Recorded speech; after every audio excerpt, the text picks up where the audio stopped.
Gutom na ako. Kain ako dito sa Yoshinoya. Yoshinoya. Ito is chicken and beef.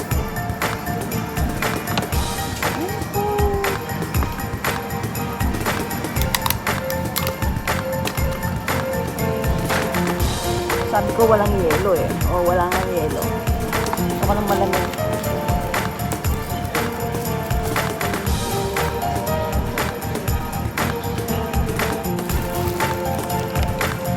Kumuha ako nito. Hindi ko lang kung ano to. Toyo ata. Panita.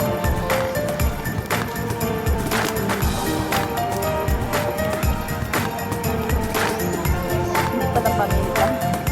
Chili pala. Hindi natin ng konti. Ito ano to? Yun ang toyo.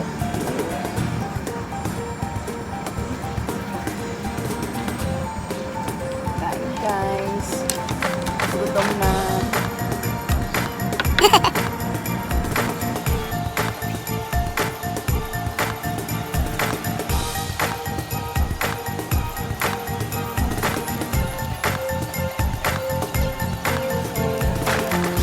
Yoshinoya.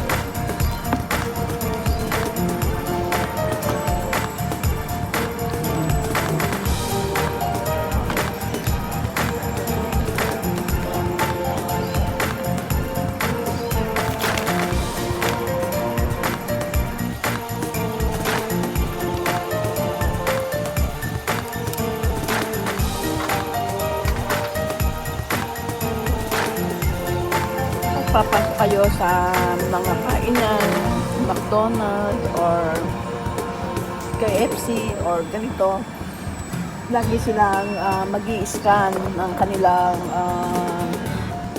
temperature at saka yung QR code para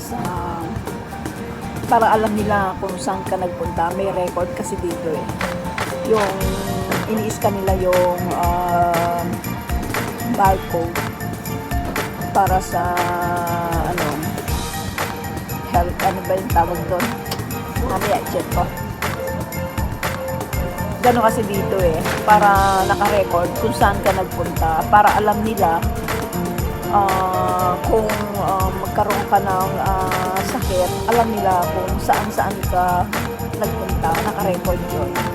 So napaka-importante na sa mga papasok ay kailangan ini-scan yan. Kailangan ini-scan nila ang kanilang rene-record nila kung saan sila pupunta, mapasok.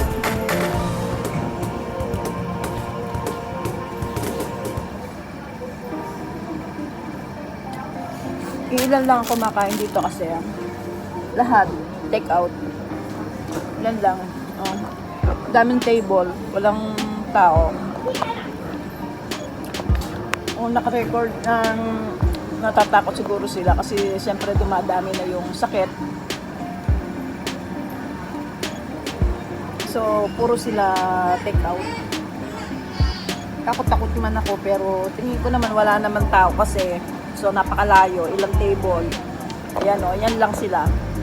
O ilang table dito, siguro nasa mga 20. Yan ko lang ang tao.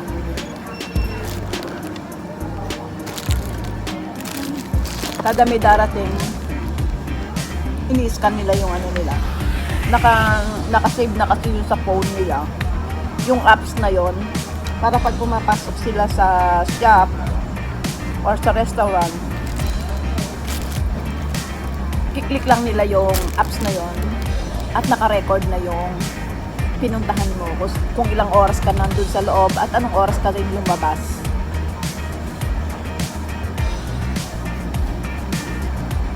Naka-record doon kung anong oras ka pumasok at anong oras ka rin lumabas.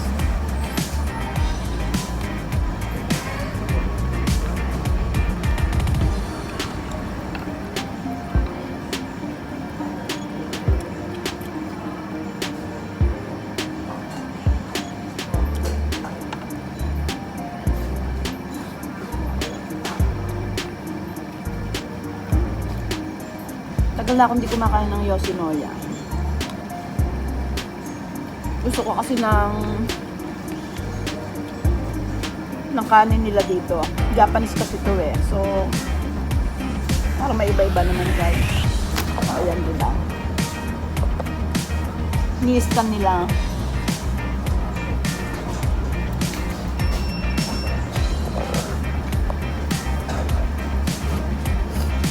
After nilang mag-scan, kukunin pa rin nila yung temperature nila para malaman kung normal yung temperature nila.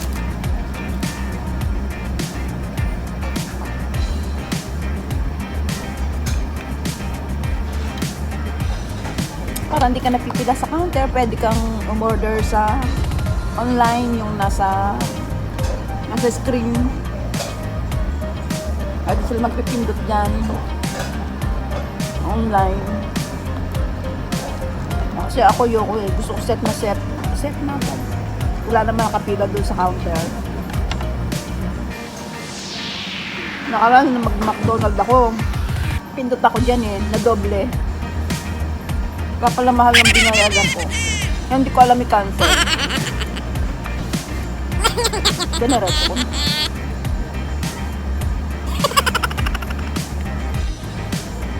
Ngayon kasi, punta ako ng private doctor. Yung sa doktor ko na binigay ng hospital sa akin. Mura lang bayad ko dun para makakuha ako ng sick leave. Sakit kasi yung tuhod ko guys. Tsaka ang dami na kasi may mga sakit. Natatakot din ako kasi naedad na. So kailangan natin mag-ingat.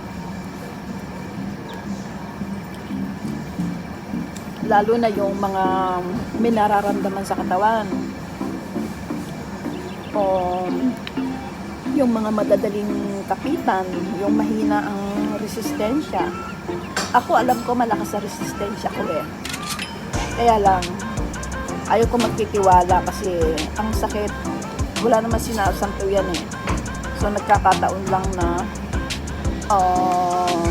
ayun, natatamaan din yung malalakas sa resistensya. Sarap yung chicken teriyaki nila dito Chicken teriyaki, tsaka yung beef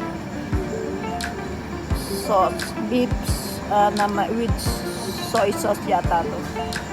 Fry lang. Guys, maramihan take out.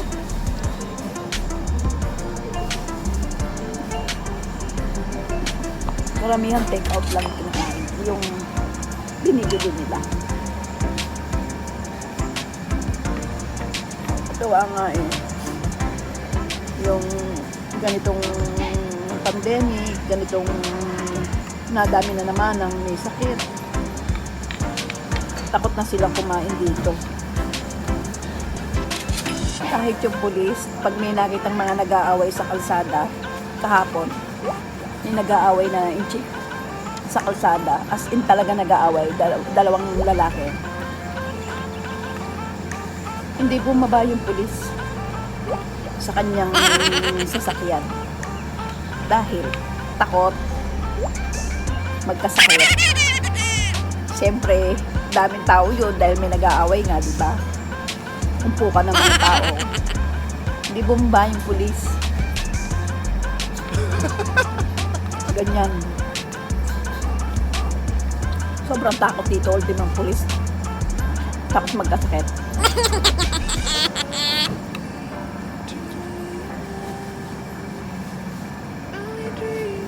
Siguro pagpatay na, tatawag na lang na ambulansya.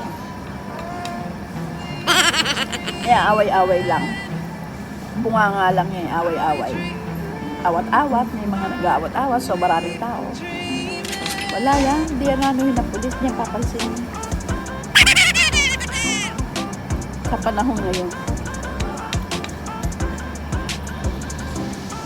Dati sa amin, sa baba ng bahay namin, panggabi ako dati, uwi ako 1:30. May mga nagsusugal, marami, mga Nepali. Pulis, lagi silang pumupunta dyan, hinuhuli sila, matitigas lang talaga ulo nila. Mga nagsusugal ba? minsan nakukulong na, babalik uli, magsusugal na naman. Sa tingin ko ngayon mangyari yon, kasi hindi na panggabi, so hindi ko na alam. Siguro ngayon mangyari yon, hindi na huhuliin ng pulis sa takot. Kasi mga nagsusugal, marami din sila umpukan eh.